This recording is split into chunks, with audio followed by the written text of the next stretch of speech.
Okay, good morning everyone. चलो, तो हम लोगों ने लास्ट क्लास में जो पॉलीमर जहाँ तक किया था उसके आगे हम लोग स्टार्ट कर रहे हैं कोपॉलीमराइजेशन। तो कोपॉलीमराइजेशन में जो हम लोग ने लास्ट क्लास में जितना कर लिया था उसके आगे हम लोग प्रोसीड करेंगे। तो ध्यान दीजिएगा सब लोग, व्हाट इज कोपॉलीमराइजेशन। देखो, हमने आपको लास्ट क्लास में सिखाया था, एक सिखाया था होमो और एक टर्म था को। होमो में क्या था, यूनिट सब सेम था, मोनोमर सेम यूनिट था, तो उसको हम कहते होमो पॉलीमर। एक कहते को पॉलीमर। क्या होगा कि more than one monomer, more than one monomer अगर मेरा स्पीसीज होगा, ठीक है, जो पॉलीमराइज करके पॉलीमर बनाएगा। अब ये हो सकता है कि हो नहीं सकता, ये मस्ट बी डिफरेंट होना चाहिए। More than one monomeric species मतलब ऑफकोर्स यहाँ पे एक जैसा नहीं है, एक से ज्यादा डिफरेंट टाइप का है, वो अगर मिलके बनाएगा तो क्या कहलाएगा, कोपॉलीमराइजेशन। हमने आपको पहले ही बताया था यहाँ पे कैसा होना चाहिए, ये दिमाग में रख लो कि डिफरेंट मोनोमर्स होना चाहिए।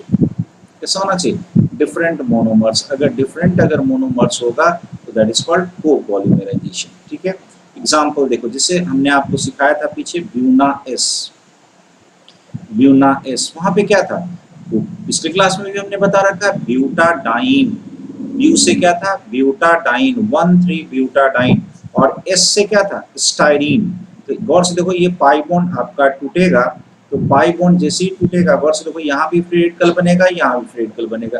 तो ये इधर पाई बॉन्ड बना, एक इधर बॉन्ड बनाएगा, ये इससे बॉन्ड बना लेगा इससे। तो गौर से देखो, ये वाला बॉन्ड बन गया, फिर ये पाई बॉन्ड टूटा था तो यहाँ फ्री रेडिकल, ये इधर बॉन्ड बनाया होगा। यानी ये जो ब्यूटाडाइन स्टाइरीन बना होगा, ये एक यूनिट, ये फर्दर और भी क्या करेगा, इसी तरह की यूनिट से जाके कंबाइन करेगा, तो ये मेरा क्या बन जाएगा, पॉलीमर। तो चलो, यहाँ पे मेरी मोनोमर आपको याद रखने रहते हैं, तो मोनोमर का नाम आप बोलोगे ब्यूना एस। ब्यूना एस में बोलो कौन कौन, ब्यूटाडाइन और स्टाइरीन। देखो, जो हम बोले एक तरह का ये रबर होता है, ठीक है, जैसे फुटवियर में यूज किया जाता है, केबल के इंसुलेशन में ये रबर यूज किया जाता है, कौन सा, ब्यूना एस। तो शायद ये चीज क्लियर हो गया। चलिए, अब हम आते हैं आपके नेक्स्ट स्लाइड पे। ओके, हम आते हैं आपके नेक्स्ट स्लाइड पे। चलो, कहता है नेचुरल रबर। चलिए, व्हाट इज नेचुरल रबर। तो पहले देखो, छोटा छोटा चीज कभी कभी पूछ देता है कि रबर प्लांट होता है, वो प्लांट का ये क्या है। तो लैटेक्स, लैटेक्स समझते हैं, जैसे मान लो किसी भी प्लांट को जब इंजरी हो जाता है, मान लो यहाँ पे इंजरी हो गया, वहां से देखोगे एक मतलब रस निकलता रहता है, मतलब वो अपने आप को होता क्या है कि इंजरी हो जाने के कारण वो अपने आप को रिपेयर करता है, मतलब एंटीवायरल एंटीबायोटिक जो सब्सटेंस वो रिलीज करता है, वही होता है लैटेक्स। जैसे तार के पेड़ से तारी निकलता है, सिंपल सा वर्ड समझो, तो वही क्या है, लैटेक्स है, एक तरह का लैटेक्स है।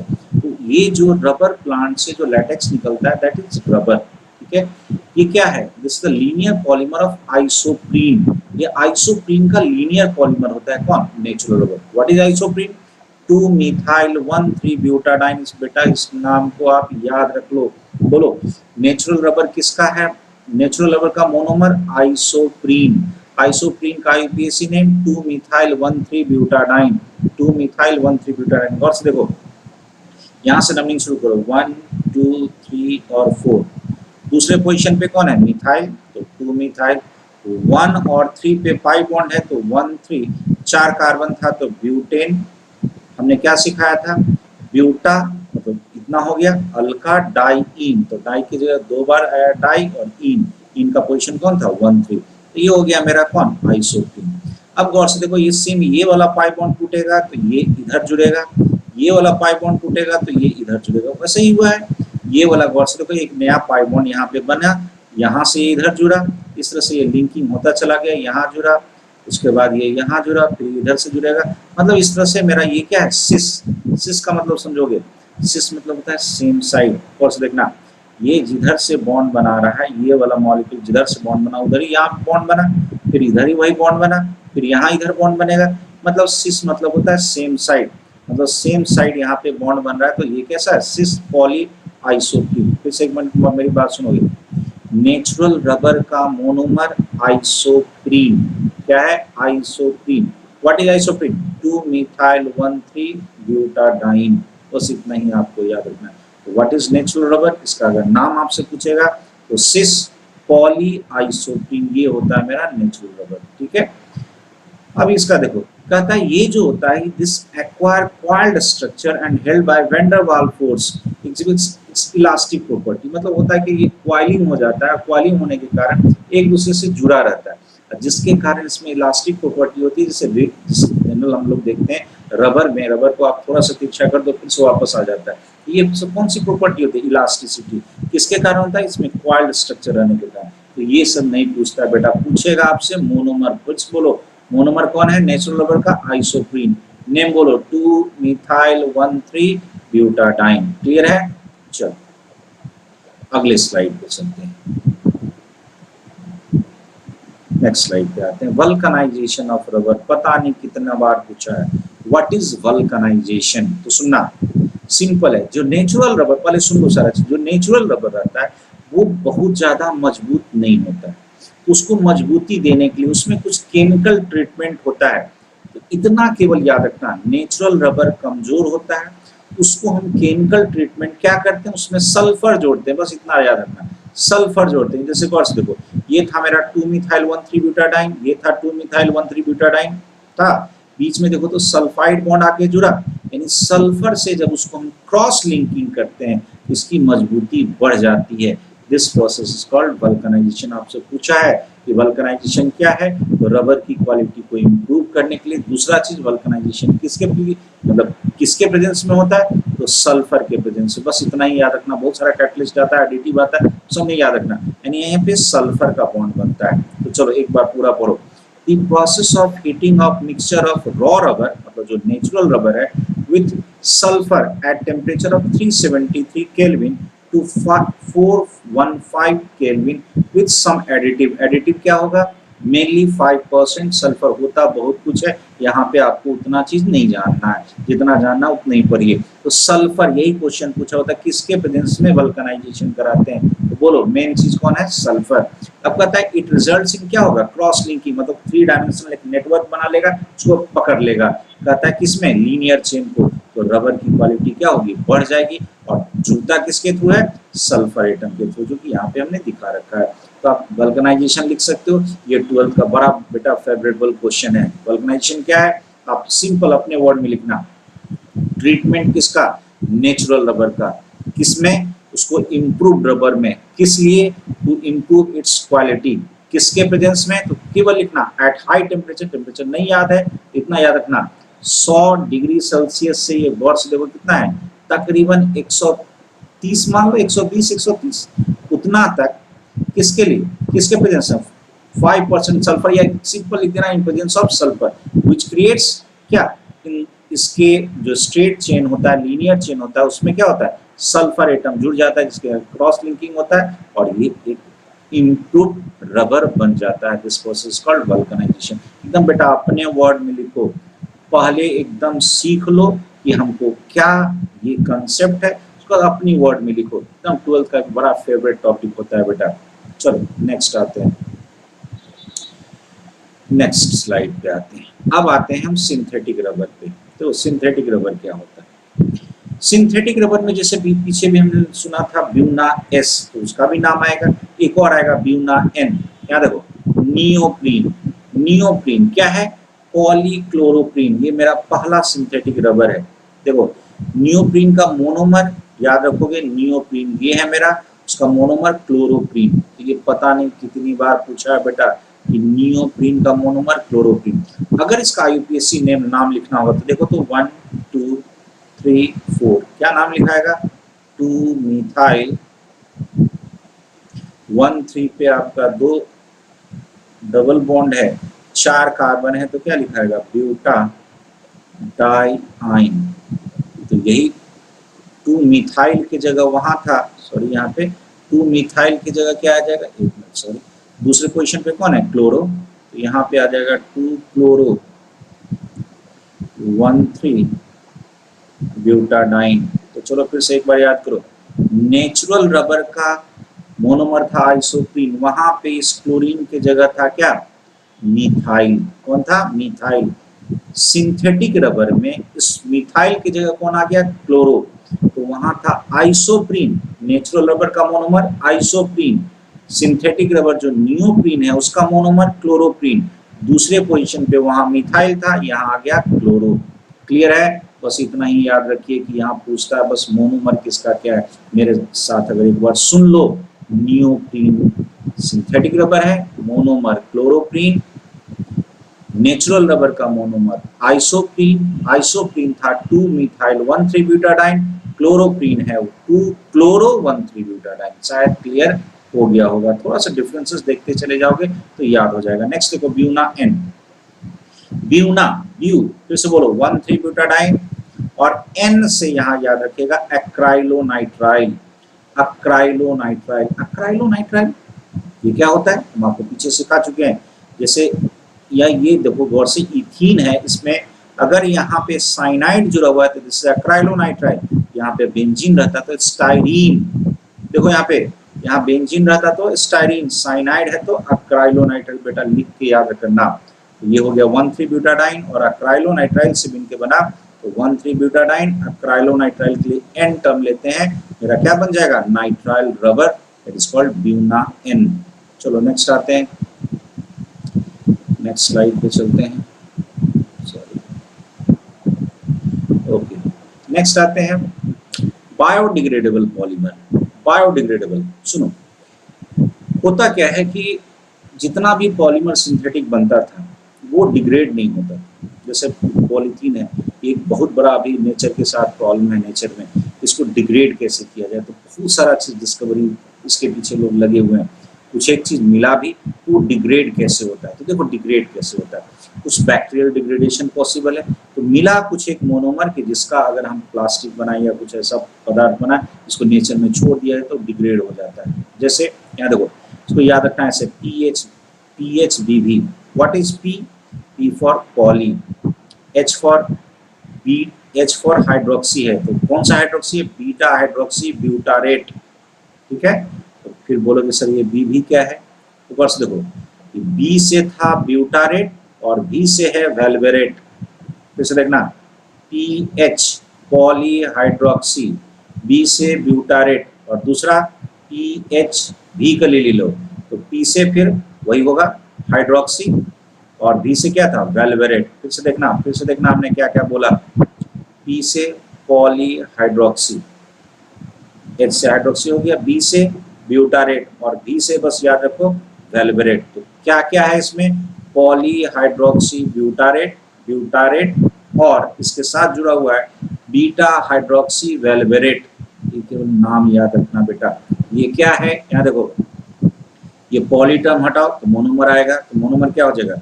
बीटा हाइड्रोक्सी ब्यूटारेट था तो यानी ब्यूटानोइक एसिड। यहाँ गौर से देखो, ये किससे जुड़ रहा था?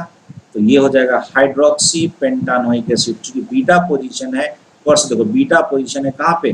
ब्यूटारिक में, यानी बीटा पोजीशन कौन सा होगा? तीसरा। कहोगे कैसे? गौर से देखो यहाँ पे, ये अगर मेरा पहला कार्बन 1 2 3 4, तो बीटा ये क्यों कहलाता है? फंक्शनल ग्रुप के बगल वाले कार्बन को कहते हैं अल्फा, उसके बगल वाला बीटा। देखो तो ये कहाँ पे? तीसरा पोजीशन पे, यानी 3 हाइड्रोक्सी ब्यूटारिक एसिड। सेम वैसे यहाँ पे ये फंक्शनल ग्रुप है, ये अल्फा कार्बन, ये बीटा कार्बन। बीटा पे यहाँ पे OH है तो फिर क्या कहलाएगा? बीटा हाइड्रोक्सी या 3 हाइड्रोक्सी पेंटानोइक एसिड। इसी तरह से नाम याद रखना है। चलो फिर से बोलो, कुछ नहीं, मोनोमर केवल पूछता है बेटा। PHBV बोलो फिर से, पॉली हाइड्रोक्सी ब्यूटारेट, उसके बाद कह सकते हो पॉली हाइड्रोक्सी वेल्वेरेट। मेरे साथ बोलो एक बार फिर से मोनोमर बोलो, पॉली हाइड्रोक्सी ब्यूटारेट। अब मैं कलर बदल देता हूँ, याद करो मेरे साथ, पॉली हाइड्रोक्सी वेल्वेरेट PHBV। केवल यही पूछेगा आपसे, पॉली हाइड्रोक्सी ब्यूटारेट, उसके बाद कलर बदल के दूसरे से याद करो, पॉली हाइड्रोक्सी वेल्वेरेट। यानी एक है मेरा वैलेरिक एसिड, कौन सा होता था? पेंटानोइक एसिड, और ये ब्यूटारिक एसिड यानी ब्यूटानोइक एसिड। बस इतना दिमाग में रखिए। ये देखो, आजकल जो सुनते हो कैप्सूल वगैरह, कैप्सूल जो हम लोग खा जाते हैं, क्योंकि कैप्सूल को आप तोड़ के तो नहीं खाते हो, कैप्सूल को बस लेते हो, पानी के साथ निगल जाते हो। तो कैप्सूल हमारे बॉडी में जाके क्या होता होगा? वो डिसॉल्व हो जाता है, बिकॉज दैट इज बायोडिग्रेडेबल। वो जो कैप्सूल का जो प्लास्टिक होता है जिसमें वो पैकेजिंग किया जाता है, वो इसी का बना रहता है। किसका? PHBV। याद रहेगा, PHBV से हमारा कैप्सूल का जो कवरिंग रहता है वो बना हुआ रहता है बेटा। चलो नेक्स्ट स्लाइड पे आते हैं। Nylon 2, nylon 6। देखो नाम से क्लियर है कि यहाँ पे नाइलॉन 2 का कोई 2 कार्बन का होगा और ये फिर दूसरा है ये भी, ये 6 कार्बन का होगा, ये कहलाएगा नाइलॉन 2, नाइलॉन 6। ठीक है, नाइलॉन में आपको हमने बताया था कौन सा बॉन्ड बनता है, अमाइड। कौन सा बॉन्ड बनता है, अमाइड, ये CONH लास्ट क्लास में डिटेल किया था। तो ये क्या है, ग्लाइसिन, और ये है amino caproic acid, amino caproic acid. Sorry, देखना यहाँ पे फिर से क्या कहा, नाइलॉन 2 मतलब यहाँ पे 2 कार्बन, और अमाइनो कैप्रोइक एसिड में कितना कार्बन, 6 कार्बन। तो 2 कार्बन का कौन होता है, glycine, most simplest amino acid. देखो गौर से, यहाँ पे दोनों हाइड्रोजन है, कोई बड़ा सा बल्कि अल्काइल ग्रुप नहीं आया है। तो इस यहाँ से एसिड से OH, और ये जो अमाइनो कैप्रोइक एसिड है इसका H निकला, क्या बना, क्या निकला, H2O। यहाँ से बोलो CO और NH, ये बना मेरा कौन सा बॉन्ड, अमाइड बॉन्ड, ये बना nylon 2, nylon 6। This is an type of polyamide. चूंकि अमाइड बना था तो उतना नहीं पूछेगा। नाइलॉन 2, नाइलॉन 6 का मोनोमर, नाइलॉन 2, नाइलॉन 6 का monomer glycine amino caproic acid.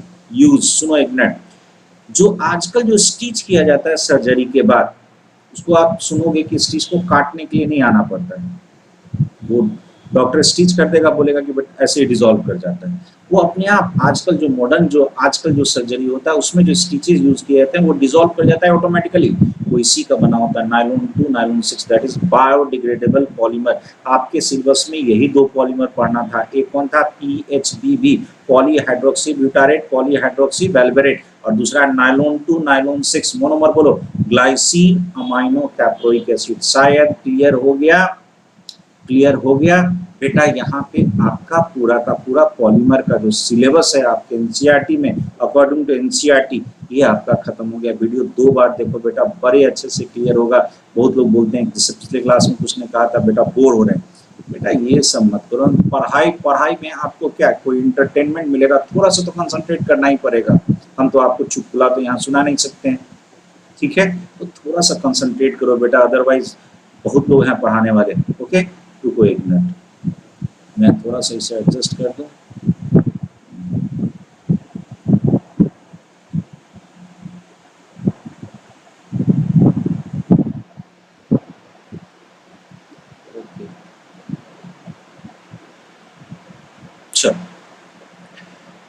चलो, तो क्वेश्चन आप लोग को दिख रहा होगा। क्वेश्चन है आपके सामने कि विच of the following polymer of glucose is stored bye animal. कौन सा ग्लूकोज का फॉर्म होता है जो एनिमल स्टोर करता है। चलिए बेटा कमेंट बॉक्स में मेंशन कीजिए, कमेंट बॉक्स में मेंशन कीजिए। आपके पास 4 ऑप्शन है, सेलुलोज, अमाइलोज, अमाइलोपेक्टिन और ग्लाइकोजन। एनिमल के थ्रू कौन सा ग्लूकोज का फॉर्म का जो पॉलीमर होता है जो स्टोर्ड होता है। चलो मैं ऑप्शन दूं, इसका आंसर है बेटा ग्लाइकोजन। सुनना एक minute, starch, this is the storage glucose in plant, biology वाला सब समझता होगा। ग्लाइकोजन ये मसल और लीवर में हमारे शरीर में स्टोर्ड होता है, इसमें एनिमल में। ये कौन सा है बेटा, ये दोनों ग्लूकोज का पॉलीमर है, स्टार्च और क्या, ग्लाइकोजन। क्लियर है। चलिए नेक्स्ट आगे बढ़ते हैं। क्लियर हो गया होगा, कहीं कोई कंफ्यूजन नहीं पालना बेटा। कुछ एक क्वेश्चन हम ले लिए हैं और ये क्वेश्चन आपके एग्जाम्पलर का है। चलिए नेक्स्ट क्वेश्चन है, नेक्स्ट क्वेश्चन आपके बोर्ड पे है, पढ़िए एक बार। Which of the following is not a semi-synthetic, not a semi-synthetic polymer, जो semi-synthetic polymer नहीं है, semi-synthetic polymer नहीं है। यस, कमेंट बॉक्स में मेंशन करो। सामने दिख रहा है आपका, सामने दिख रहा है आपका। अब मैंने लास्ट क्लास में पढ़ाया था और आज भी इसके विषय में बताया है। जल्दी जल्दी हो गया होगा, मैं बताऊं, अब आप बताओ। इसमें कभी कभी जो चीज अगर आपको नहीं क्लियर होना तो थोड़ा बहुत नहीं, पूरा ऑप्शन को पढ़ो। जैसे सेलुलोज प्लांट से आता है, मतलब नेचर से आता है, यानी ये सेमी सिंथेटिक होगा। यहाँ भी सेलुलोज, ये भी प्लांट से आता है। रबर ये भी प्लांट से आता है, तो ये तो नहीं होगा, ये नहीं होगा, ये नहीं होगा, ये होगा। पॉलीआइसोप्रीन, पॉलीआइसोप्रीन कहोगे क्यों, ये कौन है आइसोप्रीन, ये मेरा नेचुरल रबर है, ये मेरा नेचुरल रबर है, ये सिंथेटिक नहीं है, ये नेचुरल मेरा है, नेचुरल पॉलीमर है, ये नेचुरल रबर है। और ये कैसा हो जाएगा, ये आपका सेमी सिंथेटिक हो गया। सेलुलोज में मतलब एसिटाइलेशन किए हैं, यहाँ नाइट्रेशन किए हैं तो वो नाइट्रेट बन गया। ये सब केमिकल ट्रीटेड है, ये मेरा नेचुरल रबर है। ठीक है, इसका आंसर पहला था। ओके, चलो नेक्स्ट क्वेश्चन की तरफ चल रहा हूं। चलो, द कॉमर्शियल नेम ऑफ पॉलीएक्राइलोनाइट्राइल। अभी जस्ट मैंने आपको एक्राइलोनाइट्राइल का बताया था और पिछले क्लास में इसका नाम बताया था। यस यस, 10 सेकेंड का टाइम। कमेंट बॉक्स में मेंशन कर बेटा, आपके पास चैट बॉक्स होगा सामने, उस पर मेंशन करो। चलो मैं आपको बताता हूँ, इसका आंसर 2 है, ओरलोन या एक्रिलन। ओरलोन ही नाम था किसका, पैन पॉलीएक्राइलोनाइट्राइल का, यही था पॉलीएक्राइलोनाइट्राइल। इसी को ओरलोन भी कहते हैं, एक्रिल। बेटा जो कॉमन नेम आपके एनसीईआरटी लिख दिया है उसको तो पूछेगा ही पूछेगा। ठीक है, चलो नेक्स्ट क्वेश्चन की तरफ चल रहा हूँ। नेक्स्ट क्वेश्चन है आपके पास, कहता है which of the following polymer is biodegradable. कौन सा आपका बायोडिग्रेडेबल होगा, सोच के बताओ, सोच के बताओ। 10 ने, मैं आपको 20 सेकेंड का टाइम दे रहा हूँ, सोच के बताओ कौन सा इसमें जो होगा पॉलीमर आपका बायोडिग्रेडेबल होगा। बायोडिग्रेडेबल में बोलो कौन कौन सा सीखे आप। एक सीखा नायलॉन 2, नायलॉन 6, एक सीखा PHBV, पॉलीहाइड्रोक्सी ब्यूटारेट, पॉलीहाइड्रोक्सी वेल्वेरेट। बोलो ये कितना कार्बन का था, 5, और ये कितना था, 6। चलो ये था 4, ये ब्यूटा था, ये पेंटा था। वैलिक एसिड 5 कार्बन को कहते हैं। चेक करो, 1 2 3 4, इधर चेक करो, 1 2 3 4 5, यही आंसर है। और कोई नहीं है, और कोई नहीं है। अगर नायलॉन 2 नायलॉन 6 की बात करोगे तो वहाँ अमाइड बॉन्ड होता था, ये वाला है। बट गौर से देखो यहाँ पे ये 6 कार्बन है, यहाँ भी अगर चेक करो, यहाँ 6 कार्बन, तो यहाँ भी 6 कार्बन, ये नहीं होगा। यही आपका आंसर कौन, थर्ड, ये है PHBV। इसलिए कहते हैं बेटा स्ट्रक्चर बनाओ। ये आपके एनसीईआरटी का क्वेश्चन है, एग्जाम्पलर का क्वेश्चन है, एग्जाम्पलर का क्वेश्चन है। इसलिए कहता हूँ कि इतना कम से कम मेरे साथ प्रैक्टिस करो, थोड़ा सा सोचने का तरीका डेवलप करेगा कि कैसे सोचें। चलिए नेक्स्ट क्वेश्चन है। नेक्स्ट क्वेश्चन कहता है in which of the following polymer ethylene glycol is one of the monomer. Ethylene glycol is one of the monomer. Ethylene glycol समझ गए। चलिए मैं आपको 20 सेकंड का टाइम दे रहा हूँ, मैं आपको 20 सेकंड का टाइम दे रहा हूँ।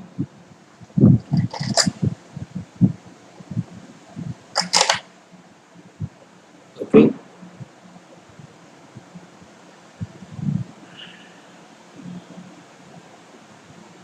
चलो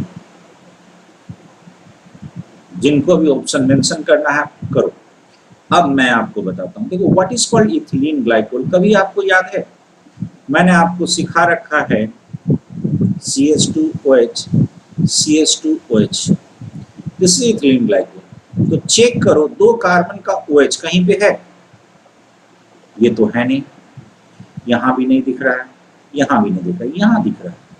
CH2O इधर से H निकला होगा, CH2O इधर से H निकला होगा, यहाँ हमको दिखाई दे रहा है पहला में CH2OH, CH2OH, HH यहाँ से निकल गया। क्लियर है?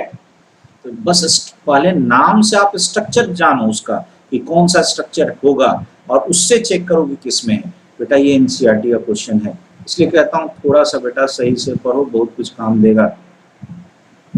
चलो next, which of the following statement is not true about low density polythene? low density polythene, yes, सोचो थोड़ी देर सोचो। लो डेंसिटी पॉलीथीन के लिए कौन सा स्टेटमेंट ट्रू नहीं है?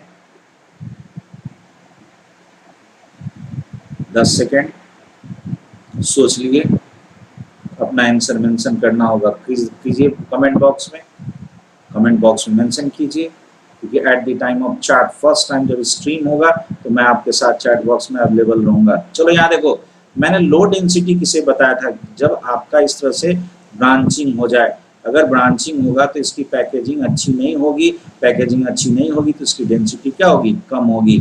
सिंपल था। एक बात बताओ, टफ तो होगा, ठीक है, ये पुअर कंडक्टर भी होगा, हाईली ब्रांच भी है, ये तो था ही प्रॉपर्टी ब्रांच का था, लेकिन हार्ड नहीं होगा। क्यों नहीं होगा? अरे डेंसिटी ही कम है, जब डेंस कम है तो हार्ड कहाँ से होगा, ये थोड़ा लचीला होगा। ये थोड़ा लचीला होगा, तो यानी हार्ड नहीं होगा। इसका आंसर आपका सेकंड सही था। चलो नेक्स्ट क्वेश्चन की तरफ बढ़ रहा हूं मैं। चलो ध्यान देना, कहता है ये is polymer having monomer unit. इसका आपको मोनोमर यूनिट पहचानना है। ये आपको पॉलीमर दिया गया है, इसका मोनोमर यूनिट पहचानना है। चलिए मैं क्लियर कर देता हूं। सामने में आपके क्वेश्चन है और 10 सेकंड का टाइम देता हूं और ओपन है आप लोग के लिए, कमेंट बॉक्स ओपन है। बेटा जब लाइव चैट चलेगा तो मैं आपके साथ रहूंगा, लाइव चैट में मैं आपके साथ रहूंगा। चलो शायद हो गए होंगे। एक बात बताओ, अगर ये पॉलीमर है और पॉलीमर का पूरा अगर कंटेंट लिया हुआ है, तो देखो तो इधर 3 कार्बन, यानी कि यहां से ये जुड़ा होगा, ये यहां से जुड़ा होगा, तो ये वाला मोनोमर होगा 3 कार्बन का। तो 3 कार्बन का मोनोमर कुछ मुझे ऐसा दिखाई दे रहा है CH2 और देखो CH3 CH3 और यहां से जुड़ा हुआ ऐसे ये आके बार बार जुड़ रहा होगा। गौर से देखो, यानी ये वाला बॉन्ड को तोड़ के यहाँ लाओ, ये वाला बॉन्ड को तोड़ के यहाँ लाओ, तो देखो तो क्या बन जाएगा CH2 डबल बॉन्ड CH3 ये होगा इसका मोनोमर। डिसाइड करो कौन सा है पहले।